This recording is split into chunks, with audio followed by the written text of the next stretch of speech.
Hi, my name is Kendra. This is an informative speech about Ayurveda, which is an ancient Indian practice that talks about the five elements of the universe actually being present in our bodies, our physical and our spiritual bodies, that is. As many of you may know, there are five elements on the planet. One is wind or air, as you can see in the effects of the incense that's being moved by an unseen substance. So we call that wind or air. There's fire, see in the candle, or also fire in the lighter. One of the five elements is dirt or earth. The fourth element is water.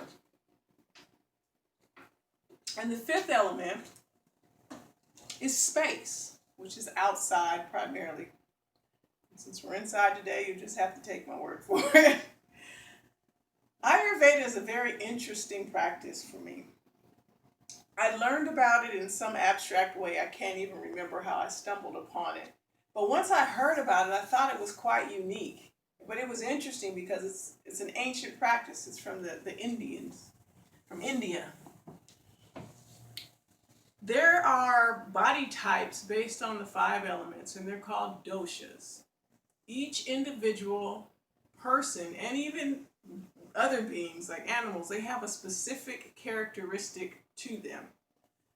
In this short introduction to Ayurveda, I just want to whet your appetite to give you an idea of some interesting facts that you can go research on your own to find your own body type. There are dosha quizzes that you can take, respond to them honestly, and you can find out more information about what your specific dosha may be. Me, I am a Vata Kapha. The seasons are changing now, and Vata is more of a wind-based body type. It's air related. So those individuals with wind in their body tend to have more gas. They have more arthritis type of things going on. There's just more air, and Vata is also known for movement. So there's a lot of spacey thoughts. There's a little bit of focus. If Vata is out of balance, like there's too much air or wind in your body, you will be unfocused. You'll have a lot of gas. You'll have the arthritis or the cracking that I mentioned. And it's difficult for you to stay in one place. You're always moving around.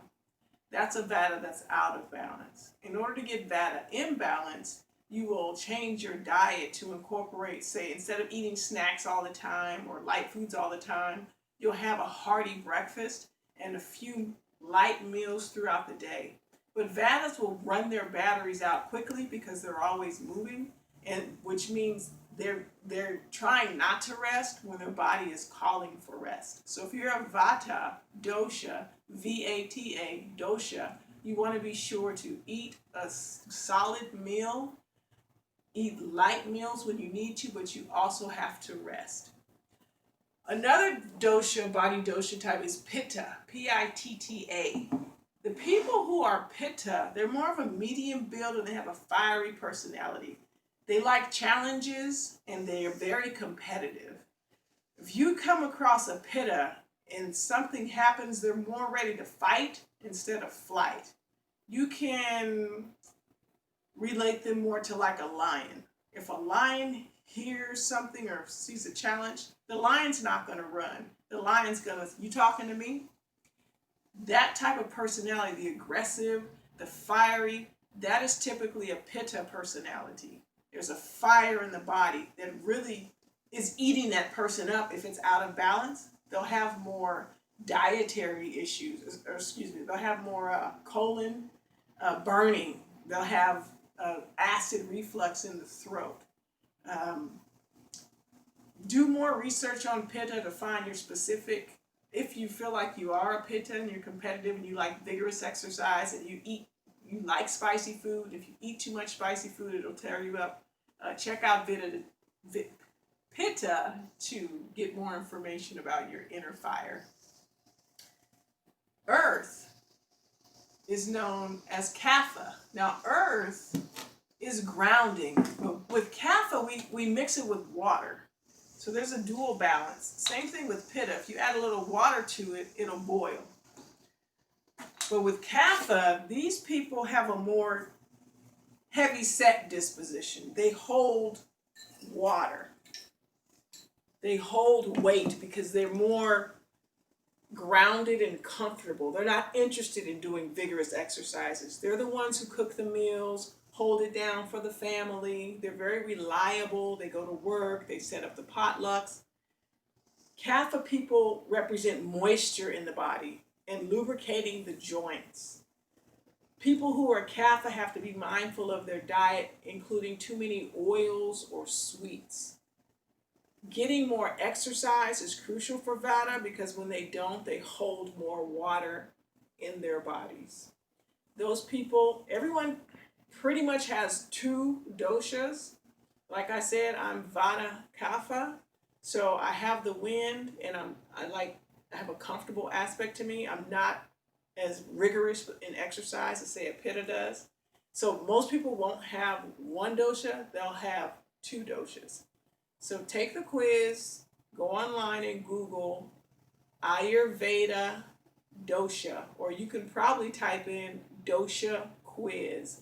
That'll give you more information once you answer the questions about your particular body type. But if you're just sitting and watching people and you can see a dominant body type, that's when you'll begin to hone your skills for assessing who's who. A firecracker of an individual is most likely Pitta. An extremely thin or scrawny individual is likely Vata. I have more Kapha in that. And a Kapha individual is more likely holding a lot of weight, and they're more sluggish. Everyone is not exactly like that. The balance will come, and we're all unique individuals. Thank you for listening in, and I hope I was able to shed some light on this interesting practice of Indian science known as Ayurveda.